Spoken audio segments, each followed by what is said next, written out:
ফেব্রুয়ারি 2026 পুনরায় সকাল 8টা থেকে অনির্দিষ্টকালের জন্য ধর্মঘট আহ্বান করেছে। কোনো কর্মচারী ধর্মঘট চলাকালীন কাজে যাবে না। সংশ্লিষ্ট সকল কর্মচারীকে উক্ত ধর্মঘট পালন করার জন্য আমরা উদাত্ত আহ্বান জানাচ্ছি। বহির্নোঙরে আমাদের যে অপারেশন হয়, আপনারা জানেন যে চট্টগ্রাম বন্দরে যে সমস্ত জাহাজগুলো আসে এগুলো ফিডার ভেসেল।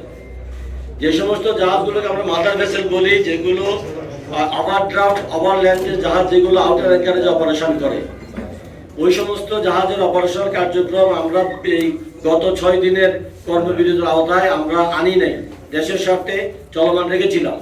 কিন্তু এই সরকারের উপদেষ্টা বক্তব্য আমরা আশ্বস্ত হওয়ার পরেও এই চেয়ারম্যানের উচ্ছৃঙ্খল মনোভাব, বন্দরকে অস্থিতিশীল করার যে তার যে ষড়যন্ত্র, তাকে চূড়ান্তভাবে অপসারণ এবং এনসিটি বেসরকারীকরণের প্রক্রিয়া থেকে সরে আসার দাবিতে আমরা আগামীকাল থেকে বহির্নোঙরে যে অপারেশনাল কার্যক্রম আমাদের হতো সেটিও আমরা বন্ধ ঘোষণা করছি। ঘন্টা 8 ঘন্টা 24 ঘন্টা, তারপরে গেছে যে আমরা লাগাতার এতদিন আমাদের কর্মসূচি ছিল যে চট্টগ্রাম বন্দরে কর্মবিরতি। এখন আমরা আমাদের কর্মসূচিকে কর্মবিরতি না, আমরা এখন থেকে লাগাতার অনির্দিষ্টকালের জন্য ধর্মঘট আহ্বান করেছি। ধর্মঘট, কোন কর্মচারী কাজে যাবে না।